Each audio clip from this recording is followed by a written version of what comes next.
Hey everyone, Anthony from Altcoin XP here. I think I have something helpful to say to people who are affected by the price drop of cryptocurrencies in the last year. People that bought at highs and now we're at lows. So I want to make a video to maybe give you a different perspective if you're feeling depressed or whatever. Uh, the reason this came up is that there was a thread on Reddit this morning that this one guy posted about, and he turned around and said that he was just joking about his post or whatever, or doing it for attention, or I don't know what. I didn't read exactly everything, but the title is "How do I cope with these terrifying losses? I bought literally at the peak in January." And he says, seriously, I've been developing the shakes recently. It's midnight where I live, and I just woke up with an insane anxiety attack and almost fell out of bed. I put almost my entire life savings in crypto in January, almost 80K, which I saved up after 6 years of working full time after college. Everyone was talking about how we were early adopters, etc., and I honestly thought I was going to be a millionaire in a year or less. I immediately lost 25% within days of buying.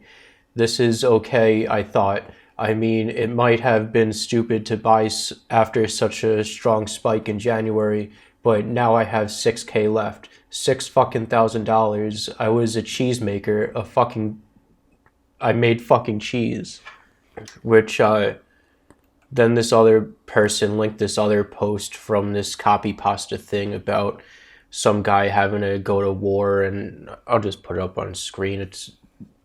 It just further solidifies that this guy like basically made this up for attention or whatever. But it does the amount of likes that it got does bring like a we should be concerned, I guess, or it is something worth speaking about, because there are people, even if they're not this guy, there are.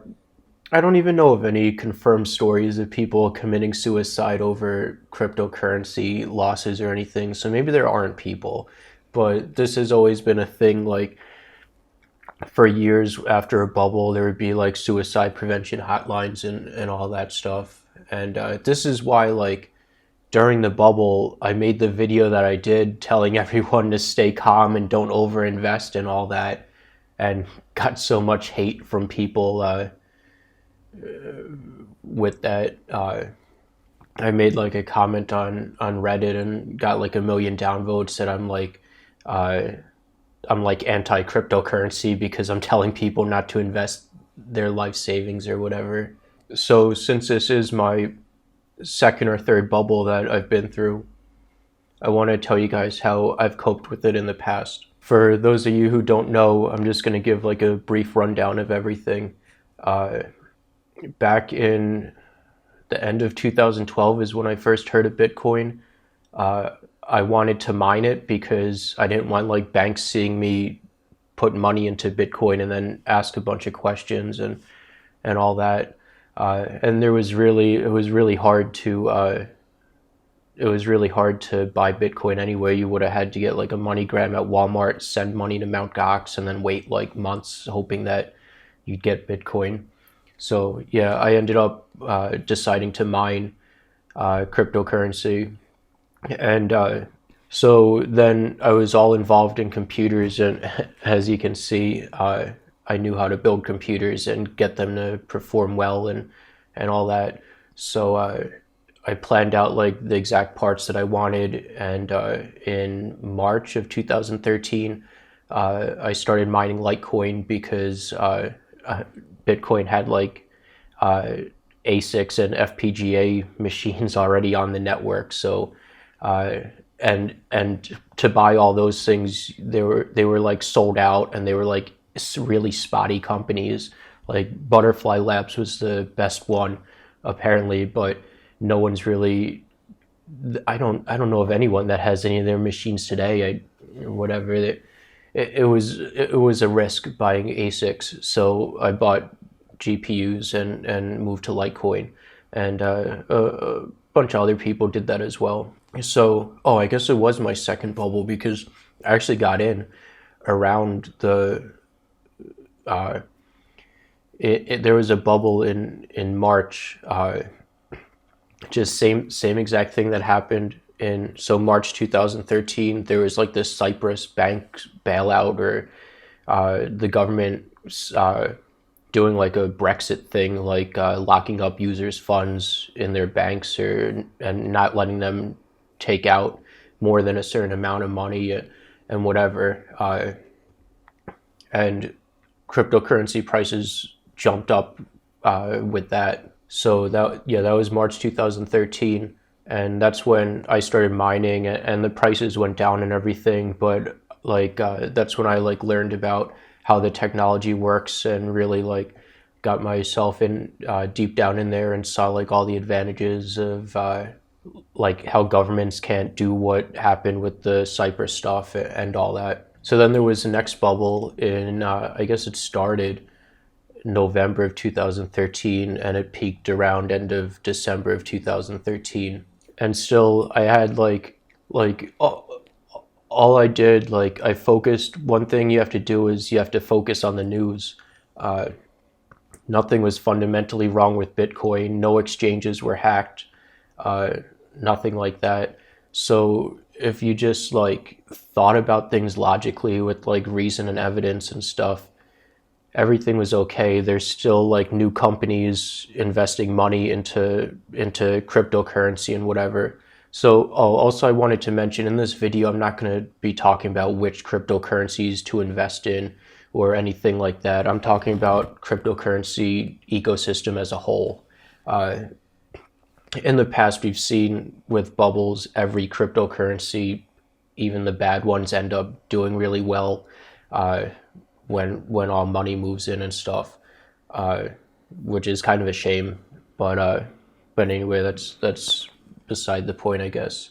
So yeah, and today, like everything is still the same. Like there's still money being put into businesses for the to support like the whole cryptocurrency ecosystem and everything. There's still like companies supporting each other and all that. Core protocol development on Ethereum and Bitcoin, those are the only ones that I kind of really pay attention to. But everything's still being developed there. Ethereum has their Ethereum core developer meeting every 2 weeks on YouTube that you can listen to. There's still like all this plasma cache sharding development going on. For the last week, I've been actually using the Lightning Network on this virtual machine right here, and the Lightning Network, from what I've done so far in their stage one of their tutorial, is amazing. Yeah, so like the scaling problems that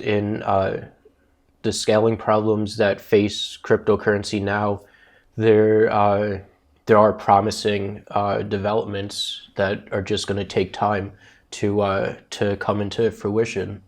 So what I'm getting at is, in order to cope with depression of losing your money buying at the top and now being down here, like you have to look at the news, you have to look at the reasons and evidence and everything.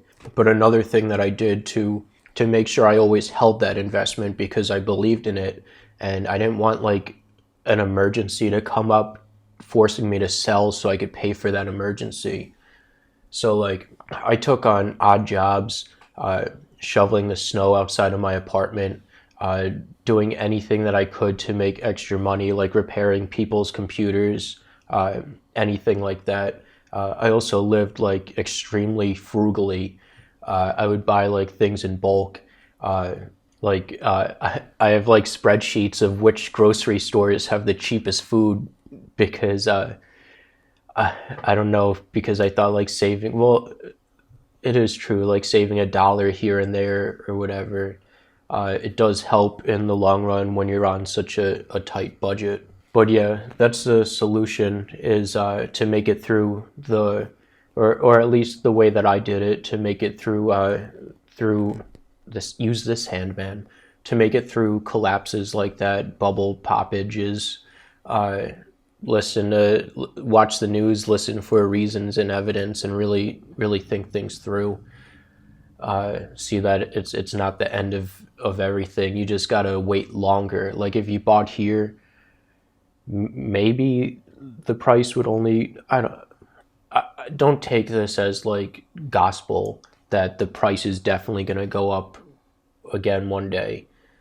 Just if you look at any bubbles, you see that this is how stuff happens, and eventually it all like evens out and whatever. Another thing that I do, I've kind of been going off the stock chart from 2013, and my plan is I'm kind of budgeting myself for the next year and a half to live really frugally. That's how long I think it'll be before prices go back up.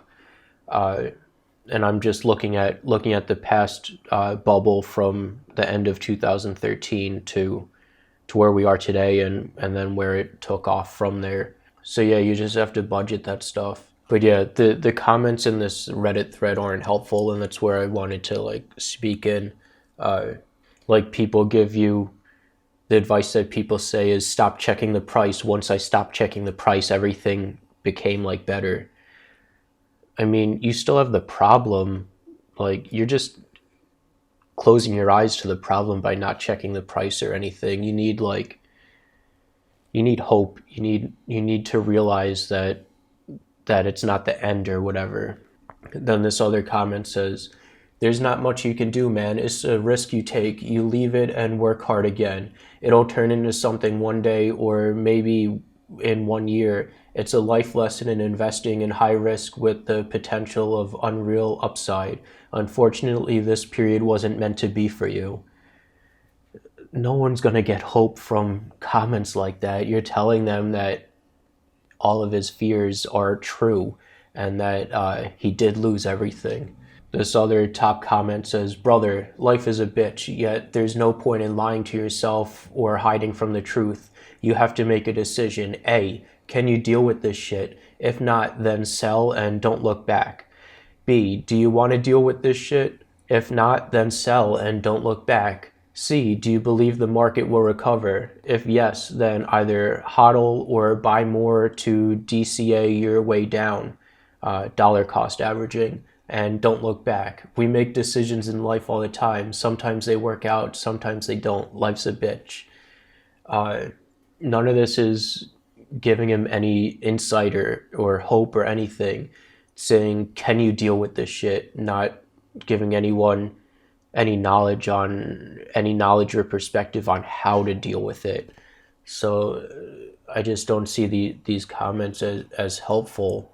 This other comment, you broke the #1 rule of crypto, never invest more than you're willing to lose in this irrational and retarded market.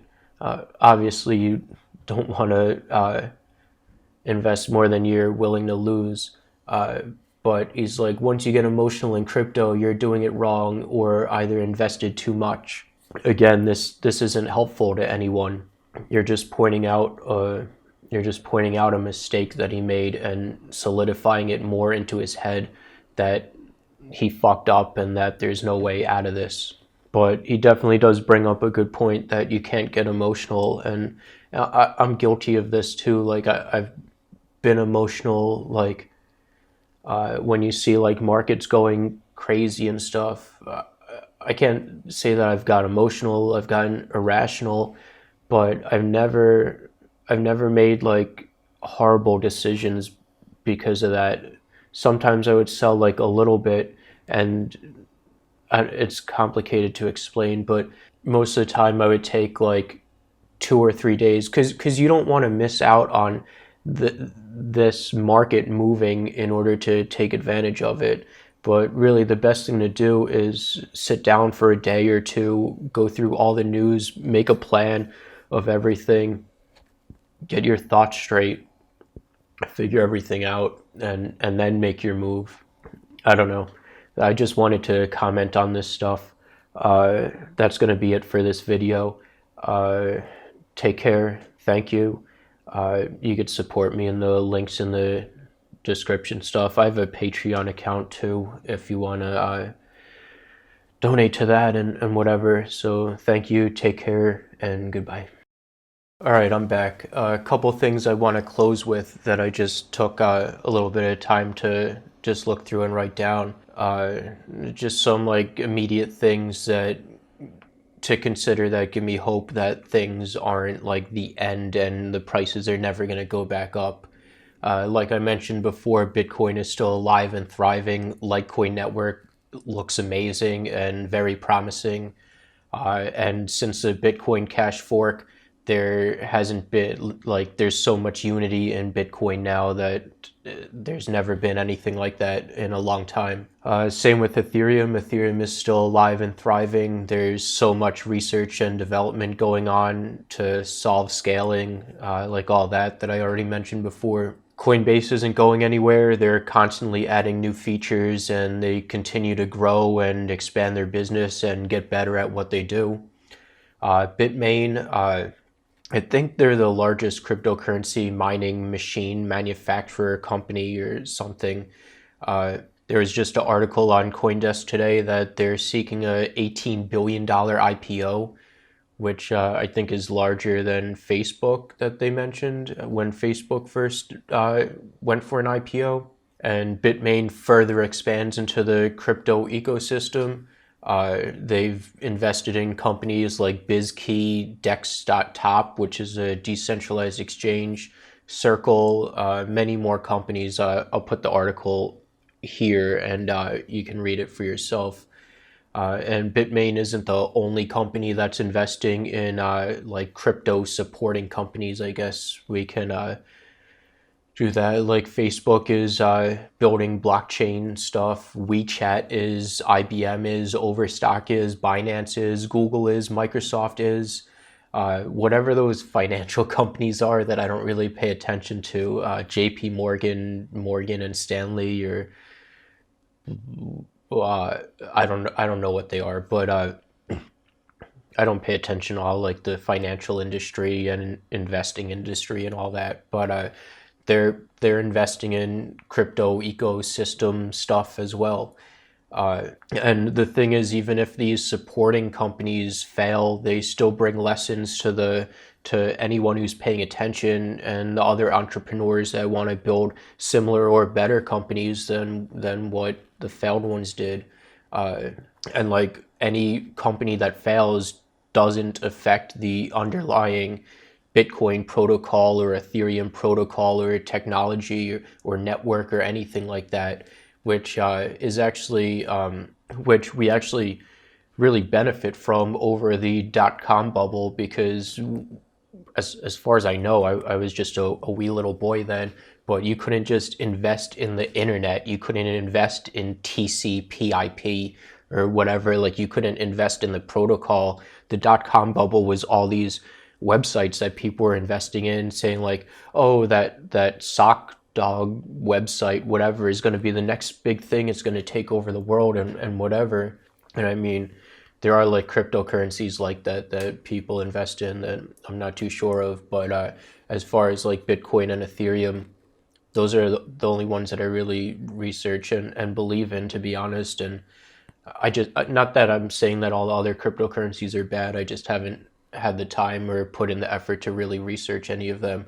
But what I'm saying is that any of these companies, if they fail, they'll probably hurt the Bitcoin or Ethereum or cryptocurrency prices in the short term, but there'll be more companies that come by, and as long as the underlying technology is still secure and safe and promising, there's nothing to worry about with holding an investment in Bitcoin or Ethereum or whatever. I do want to mention also that, like I said before, with cryptocurrency, all the other cryptocurrencies, their prices go up when Bitcoin goes up. So there is something to think about with that. And I haven't done like a ton of research in this, so I can't call out which I think is and which isn't, but like the securities rulings and what cryptocurrencies are going to be classified as securities, what ICOs are going to be securities and whatever. Do your research before you invest in any of those, because if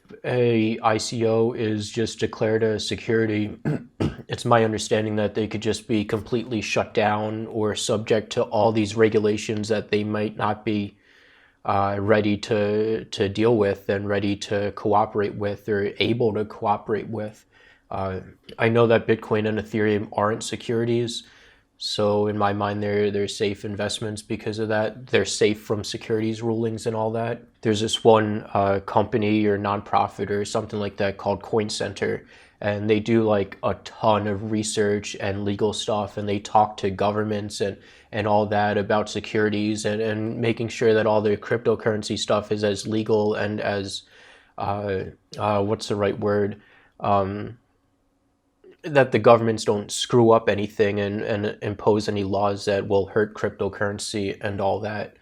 Uh, Check them out and brush up on all that and apply that to whatever cryptocurrencies you're investing in to see if maybe it might be a security or something like that. The last thing that I do want to mention is that if you want to stop people from committing suicide, you have to give them hope and support.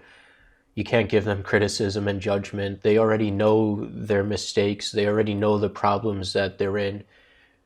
They don't need people to reinforce and dwell on their problems and point them out or anything. What they need is people to give them support and hope and a way out and all that. And no one's going to really remember that and stick to that going forward. But I just had to get that message out there and stuff because it's the right thing to do. So, all right, this is really the end of the video. So take care, thank you, and goodbye.